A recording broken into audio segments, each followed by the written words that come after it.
Nouvelle journée à Maurice, chez nous il fait beau, en tout cas à Grand-Bay. Mais aujourd'hui on a une excursion de toute la journée sur l'eau, en bateau rapide, bateau privé. On va visiter les 5 îles, donc à l'est, avec la compagnie Salty Vibes. On vous emmène avec nous.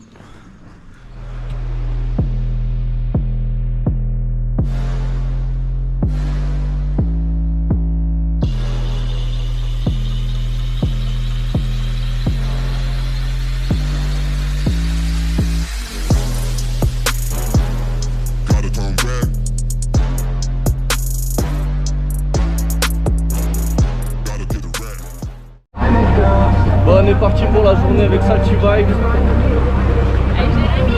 Avec Jérémy. Et on espère qu'on va passer une bonne journée. Le temps s'y apprête pour l'instant. L'eau est claire, elle est transparente. Et allez, on est parti. Là, comme vous pouvez le voir, on démarre dans le sud-est de l'île. Et aujourd'hui, on va naviguer 49 km pour arriver jusqu'à l'île Auxerre. Okay. On restera toujours dans le lagon. Ok. Ça va rester aussi plat que maintenant. C'est seulement quand on va se rapprocher un peu plus de la barrière où ça bougera un peu. Mais ne vous en faites pas, vous êtes en sécurité dans le bateau et je suis un très bon pilote. Super. Alors les amis, donc là pour commencer, et on va partir directement à l'île aux phares. Et aujourd'hui, je vais vous faire des petits cadeaux. Donc en ce moment, on a les tortues et les dauphins qui sont dans le lagon. Trop bien. Donc je vais faire le maximum pour que vous allez pouvoir tous les voir. Mais le truc c'est que ici on n'arrive pas à nager avec eux les amis. Donc ici on essaye de protéger un peu les animaux marins parce que c'est un peu la signature de l'île Maurice. Donc on essaye de garder ça quoi. Okay. Alors donc là les amis, pour commencer on va passer directement à l'île aux phares. On va passer tout près de l'île de la Passe. Et après tout ça on va voir les tortues. Et après les tortues, on va partir de l'autre côté de la montagne pour voir les dauphins. Et après les dauphins, on va partir à voir les singes à la cascade de Grande Rivière Sud. Ah ouais. Donc on a aussi des bananes, on va nourrir les singes. Donc quelquefois même, ils viennent dans le bateau. Donc, mais on touche pas. Okay. Donc quand on touche, ben, du coup, ils se sentent un peu en danger. Mais on va les voir, même on va les nourrir, tout ça quoi. Donc après ça les amis, on va continuer directement à l'est de l'île pour aller à l'île Auxerre. On restera 1 heure à la plage principale. Alors on essaye d'éviter un peu la grande foule. Et donc à notre départ, il y aura tous les katas qui vont arriver. Donc nous on sera déjà parti de l'autre côté de l'île pour le déjeuner, là où un coin c'est un peu plus sauvage. Et on viendra juste ici, à côté de l'île aux Aigrettes, après le déjeuner pour un super snorkeling. Et on prendra l'apéro juste à côté et avant de rentrer. Donc on rentrera vers 4h, 4h15 et même 4h30. Même pour moi 17h, il n'y a pas de problème. Alors, nous on a tout notre temps. Hein. C'est l'avantage quand vous venez dans votre voiture. Donc du coup nous on va vous câliner un peu. Super. Donc les amis, n'hésitez pas si vous avez des questions. Et le bar il est déjà ouvert. Comme on dit le matin, on est catholique et à midi pile on vient tous alcooliques. Il va falloir être alcoolique à midi. C'est bon les amis?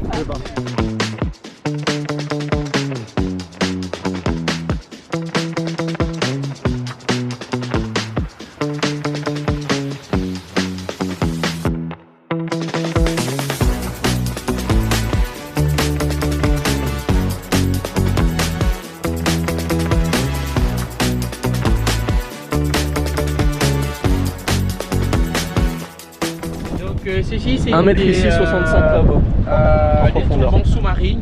Donc c'est un peu comme des falaises en mer.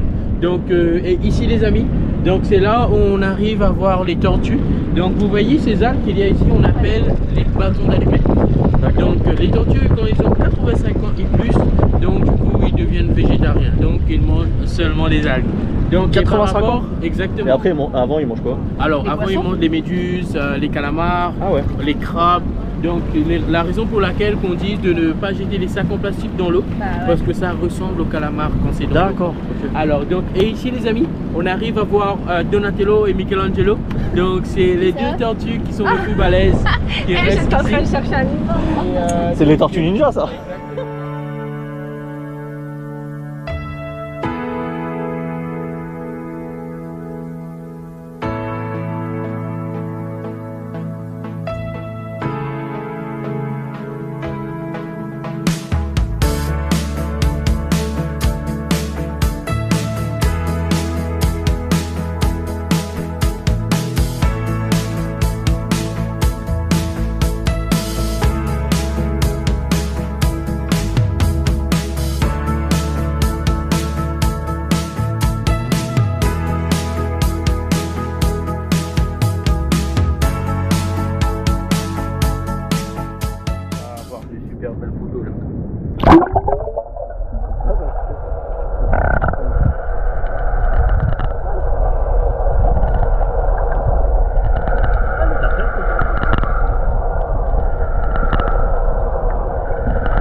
incroyable, elle est magnifique l'île. Comment elle s'appelle celle-là du coup? Alors, ici les amis, c'est l'île de la Passe. Alors, l'île de la Passe, il porte le nom de l'île de la Passe parce que à droite de l'île, on a une passe qui fait 2 km de large où on arrive à entrer et sortir du lagon. Alors les amis, donc dans la passe, on a 150 mètres de profondeur et ici on a 65 mètres de profondeur. Et les îles, ouais, et les îles que vous voyez ici les amis, sont tous des îles coralliennes et des milliers d'années auparavant, tout ça était seulement un banc de sable. Mais avec le soleil et le sel, le banc de sable s'est solidifié et maintenant avec l'érosion et la montée d'eau, les îles commencent à être abîmées. On a les scientifiques qui disent que peut-être dans 200 ou 300 ans, tous ces îles vont être recouvertes par la mer. Donc on a la chance de pouvoir voir tout ça les amis. Donc et voilà. Et ici les amis, cette île c'est une patrimoine de l'UNESCO. Donc c'est grâce à cette île que Napoléon a pu avoir le seul bataille navale en 1810. Et ici les amis, avant que Napoléon contrôle la côte du sud-est de l'île Maurice, la côte du sud-est était contrôlée par les Hollandais. Et des années 1600 à 1700, quand les Hollandais étaient ici à Maurice, ils ont fait que l'île de la Passe soit une prison pour les esclaves. Et tout ce que vous voyez sur ces îles les amis, c'est Alcatraz. Exactement, c'est le Alcatraz de Maurice. Donc c'était ici où ces esclaves étaient emprisonnés. Et si vous regardez juste là, là où ça fait un V en haut, de petite case qui est là, donc c'était dedans où les esclaves étaient emprisonnés. Et dedans les amis, ici, il est beau, on a l'air, mais quand on est sur l'île les amis, surtout dedans, il fait hyper chaud. Parce que l'île de ce côté-ci, il devient beaucoup plus bas, mais de l'autre côté, ils sont beaucoup plus hauts. Et ici les amis, ces esclaves étaient emprisonnés ici pendant la nuit. Et le matin, ils partaient travailler dans les champs que vous voyez, tous les champs de canne à sucre dans le sud-est. Donc ils transportaient les esclaves là-bas pour travailler dans les champs. Et dans la soirée, ils transportaient les esclaves à nouveau sur l'île de la Passe. Et ici les amis, regardez sur les rochers, on a les signatures de ces esclaves. Donc, et ces signatures les amis, si vous remarquez bien, la plupart ils sont seulement initialés et il y a seulement quelques chiffres. Donc les esclaves que les Hollandais avaient emmenés, ils n'avaient pas des noms complets. Mais les esclaves que les Français avaient emmenés de l'Inde, eux, ils avaient des noms complets. Par exemple, comme vous pouvez le voir, il y a Shadow, il y a Dari. Et donc ça, c'est les esclaves qui étaient ici les années 1800. Et si vous remarquez bien, à droite de l'île, complètement en haut, on avait A qui était amoureux, il y avait eux qui étaient amoureux de A. Donc à cette époque, l'histoire était très triste. Il y a même des dates, hein. Il y a des chiffres. Mais ils étaient toujours amoureux. Alors, donc, et ici les amis, vous voyez tous ces pierres, tout ça a été taillé à la main par ces esclaves. Et au musée de Vieux-Grand-Port, qui se trouve juste là, donc on a les outils que les esclaves avaient utilisés à cette époque. Donc, et par rapport à cette île que Napoléon a pu avoir la bataille navale, parce que à droite de l'île les amis, il y avait des canaux où ils arrivaient à contrôler la côte du sud-est. Pour entrer et sortir dans le lagon, il fallait passer seulement par ici. Et comme je vous l'ai dit, sur la barrière, il n'y a pas assez d'eau, les bateaux ne passent pas. Donc, et pour entrer, donc comme ils contrôlaient la côte, les Anglais n'arrivaient pas à entrer. Et seulement ici, les amis, dans la passe, on a le Cyrus. Le Cyrus, c'est un gros bateau d'anglais, c'est un gros voilier de 100 mètres. Et maintenant, on arrive à faire de la plongée à bouteille avec ces bateaux. Donc, c'est un grand épave qu'il y a juste ici. Et ces bateaux-là, c'était les bateaux des Anglais qui étaient échoués ici pendant la guerre en 1810. D'accord. Et si vous regardez ici, les amis, l'île était beaucoup plus grande que ça. Donc là, avec l'érosion, ça creuse vraiment.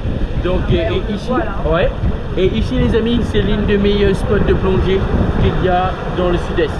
D'accord. Mais c'est de la plongée à bouteille. Ouais, bah oui, là on est en pleine mer. Et le meilleur longiste, les amis, c'est juste de l'autre côté ici. C'est là où on vient pêcher la langouste quand la mer est calme, comme aujourd'hui pour nous. Hein. En tout cas, là c'est calme. Et pour derrière l'îlot phare, on appelle l'îlot phare parce qu'il y a un phare. Et le nom de l'îlot phare, c'est l'îlot Fouquet. Le Fouquet, c'est un oiseau marin. Et ces oiseaux marins, ils vivent à l'arrière de ces rochers, à l'arrière des îles plutôt, entre ces rochers. Et pendant la nuit, on dit que ces îles sont hantées. Mais non, l'île n'est pas hantée, c'est seulement par le chant de ces oiseaux que c'est vrai que si vous ne savez pas, donc ça fait vraiment peur. Ouais. Donc l'îlot phare, qui s'appelle l'îlot Fouquet réellement, et la première, l'île à quoi? L'îlot Vacquois. L'îlot au Vacquois. Au Vacquois. Vous voyez, regardez ces plantes qui est juste là, avec les feuilles un peu pointues. Donc c'est ça les Vacquois. D'accord.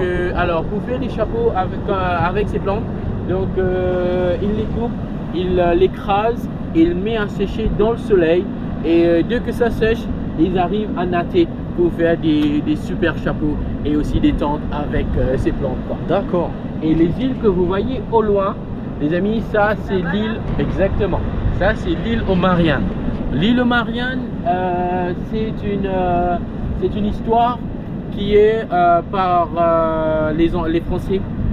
À l'époque de Napoléon, il y avait une dame qui s'appelait Marianne. Donc elle a préféré de rester sur cette île parce qu'il aimait la nature. Donc sauvage. Exactement, c'est très sauvage. Sur cette île, il y a seulement des lianes quoi. Donc et par rapport à ça, comme il appelait Marianne et il y a des lianes, donc c'était le nom idéal. Donc du coup, c'est l'île aux Mariannes. Ok.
vacances à vous.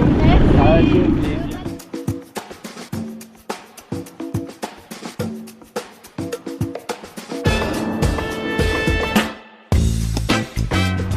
Ça va tellement vite à un moment. Je voyais pas des trucs au rond. Ça fait combien de fois que ça devait être 85 000 poissons dans chaque bac. Et c'est la plus grande, c'est le plus grand élevage de tout l'océan Indien de poissons. J'ai connu du poisson, c'est un seul et unique poisson qui est exporté à 65% de tout ça. Et le reste c'est pour les hôtels, etc.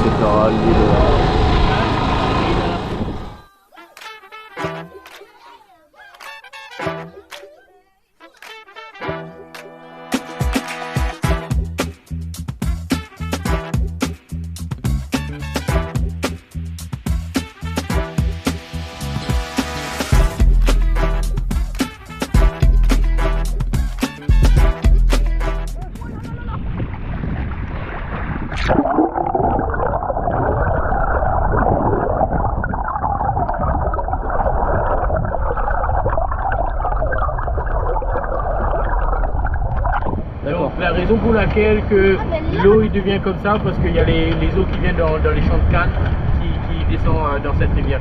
D'accord. C'est bien Ouais, d'ailleurs, on va te laisser avec eux. Ah ouais, par contre, on va leur donner quoi comme nourriture? Ta casquette là? On va aller donner des bananes. Oui, c'est la vidéo avec les autres.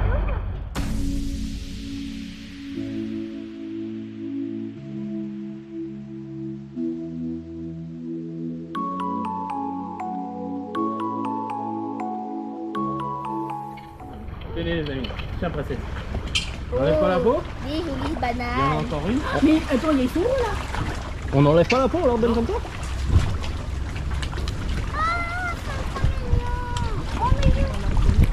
Ah, regarde, il y a un petit bébé. Seulement une seule banane. Et les autres cachés. Kélia, cache ta banane. Doudou, montre-leur ta banane. Ah, pardon. Saute. Il va sauter. Ah, j'ai peur. Non. Allez, viens Oscar.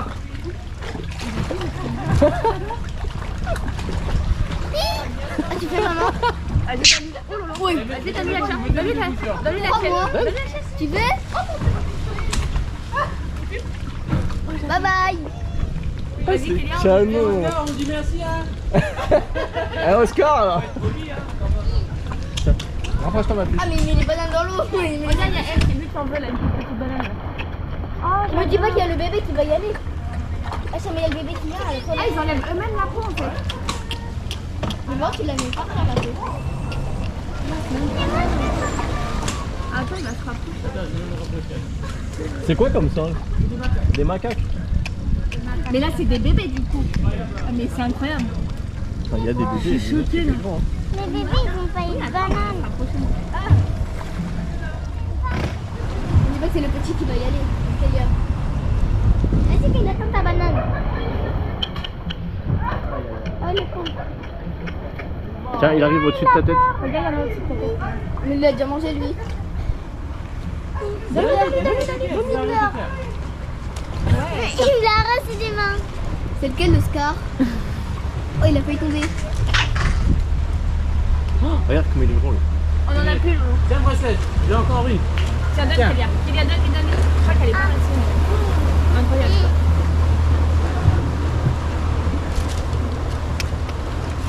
Il arrache. Il mange bien. Ouais, mais ça. Il en a même pas eu. Deuxième la casa. Les bébés, ils ont même pas eu. Les bébés, ils ont même pas eu de banane.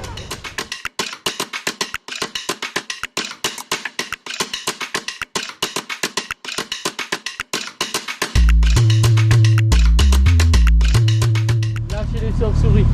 Ah ouais, Ah toutes ouais, les chauves-souris bah là. ouais. Incroyable. En plein jour, ils cherchent pas des cavernes. Exactement. D'accord.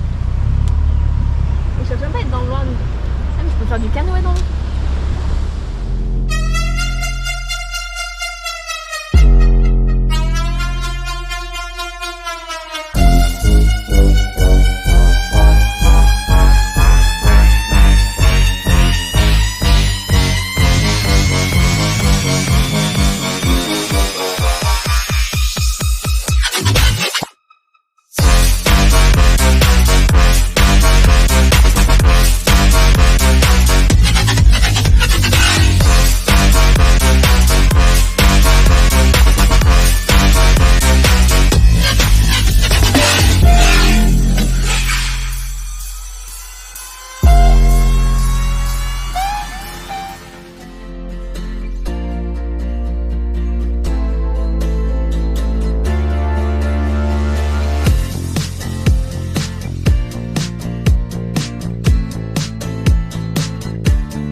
D'arriver à l'île aux cerfs. Donc Jérémy, notre skipper, nous a déposé. Bon, Jérémy, franchement, il est top hein. Pour le premier petit débrief, je vous conseille le Salty Vibe. Donc, franchement, ils sont deux. Donc il y a son collègue Lucas qui gère un peu plus.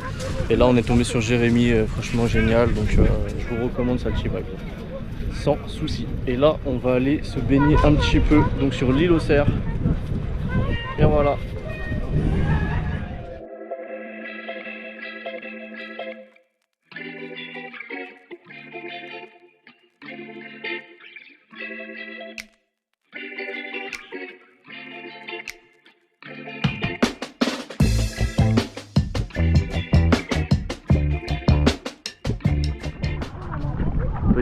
privé.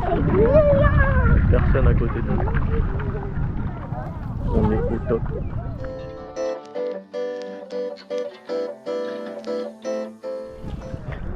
Franchement, on est au top. Journée magnifique. Comme l'avait prédit Salty Vibe. Donc Jérémy. Donc nickel. Franchement, on passe une journée extraordinaire. Après on va aller manger.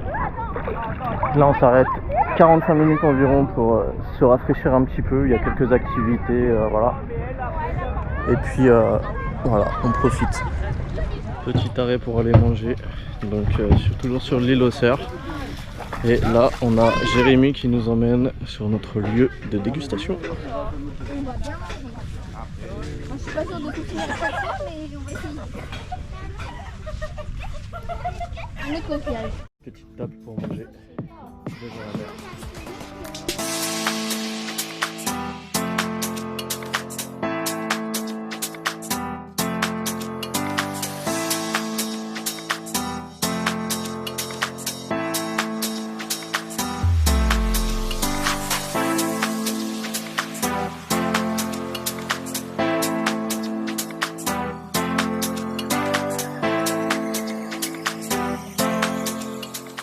Puis le dessert.